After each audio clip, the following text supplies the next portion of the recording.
Hey guys, Hack Tutorials, and today I bring to you the third video of my series How to Mod. Today I'll be covering how to get online on a jailbroken or custom firmware PS3.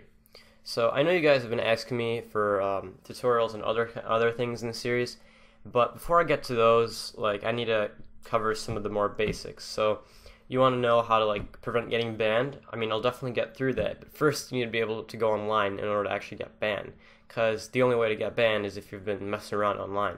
So I've actually already made this video, how to get online on 3.55, but for the sake of this series, it just makes sense to throw it in here again.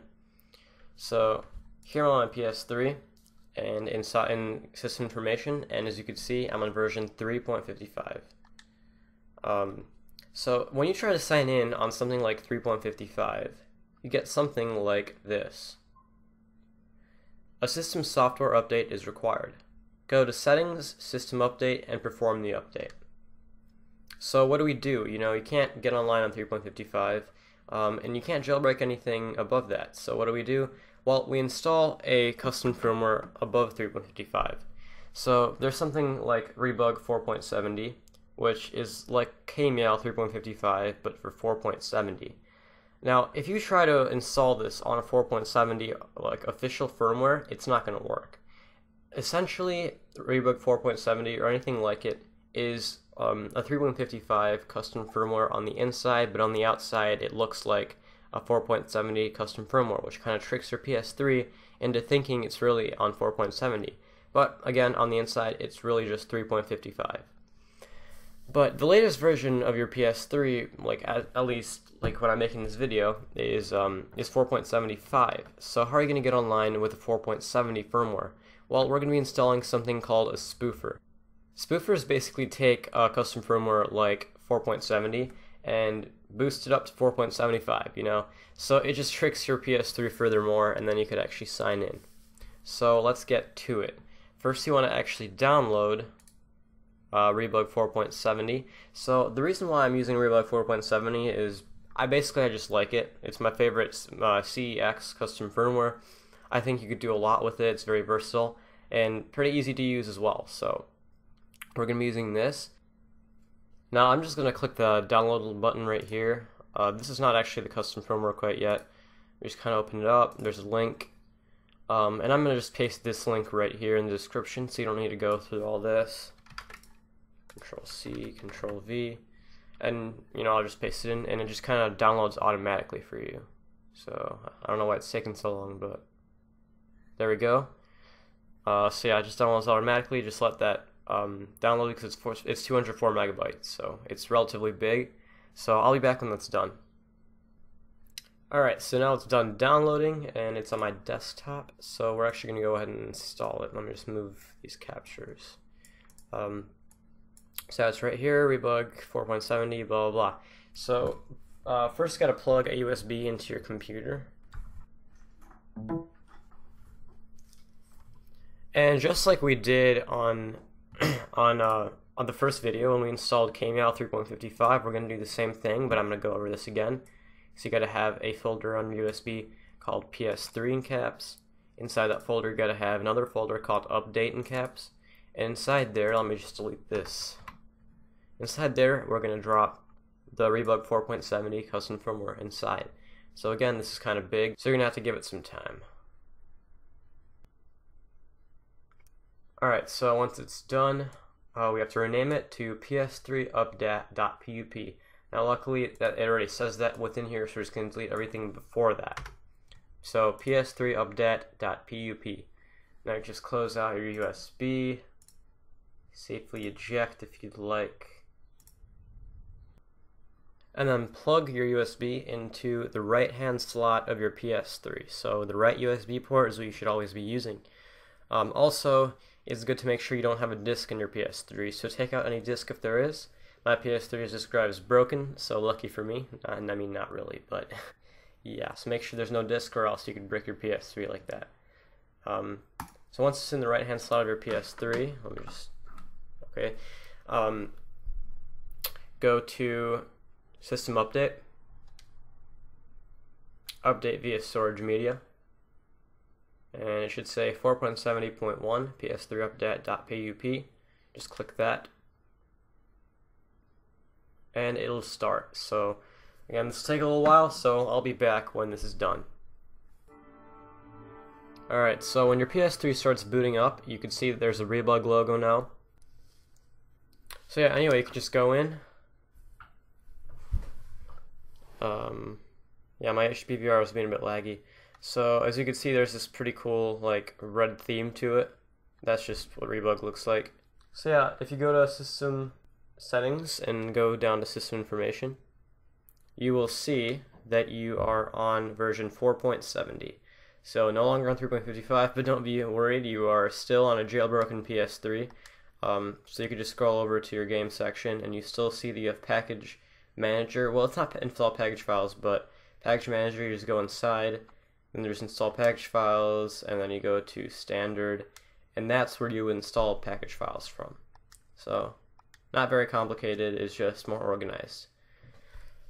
So the first thing you would do, let me just delete Rebug Toolbox.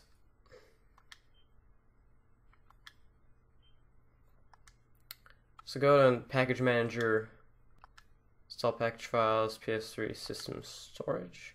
Yeah, okay. Rebug Toolbox. I haven't done this in a while because I've been on Dex for quite a while. Okay, so then you get Rebug Toolbox, which I had just deleted, but yeah, that's how you get it anyway. If you're not on Rebug or something, you could still get Rebug Toolbox, but you just have to download it online and install it like any regular package file, as I showed in my previous video. So it's just very, very useful to have. This does many different things, including it converts your PS3 to DeX, and you could use FTP from it, which I'll cover later in the series as well. But we're actually going to need to get online. So we're going to have to download a spoofer. So there are actually many kinds of spoofers, and many people have released spoofers, but the one we're going to be using for this video is going to be Sen Enabler. So here's a download link. I'm going to put this in the description. It's right off MediaFire, so just click download. Stupid ad. Okay, so you can see a download right here. It's going to be on my desktop. So you can just go ahead and I'm just going to extract it first. Extract files, okay. So here's the folder with it, and then here's the actual package file. So you don't really need to worry about anything else here. And now you could just go ahead and take this and put it on your USB. So I'm going to plug in my USB to my computer. Alright, and you're going to need to just drag this to the root of your USB. So I'm just going to delete Multiman because I don't need it anymore. So just take this and drag it to the root of your USB. Nice and quick. Now just close out of it all. Take your USB out of your PC and plug it into your PS3. Again, the right hand slot. So once you're at your PS3, just scroll up to Package Manager. Scroll down to Install Package Files, and then go down to Standard, and just click Sen Enabler v5.8.3, and once it's done, click back. So now you should see Sen Enabler right here. All you want to do is just click on it, and you have to have Rebug Toolbox, by the way, because we're actually going to be using it, and I forgot. So just click on it.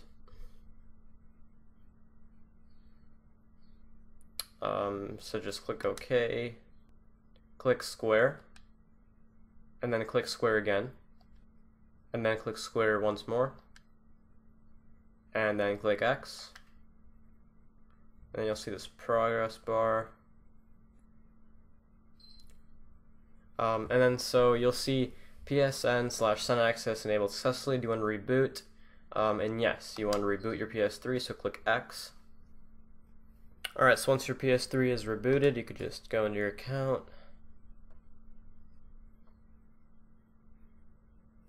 And now you're going to go into Rebug Toolbox. So again, scroll left,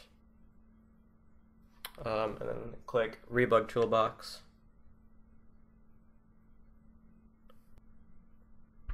So then scroll to the right, and it says System Mode. Hit System Mode, and then scroll down to Rebug, and click Rebug.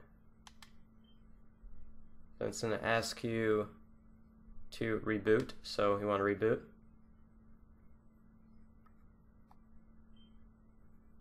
So just hold down circle and click yes, and then it'll reboot when you exit.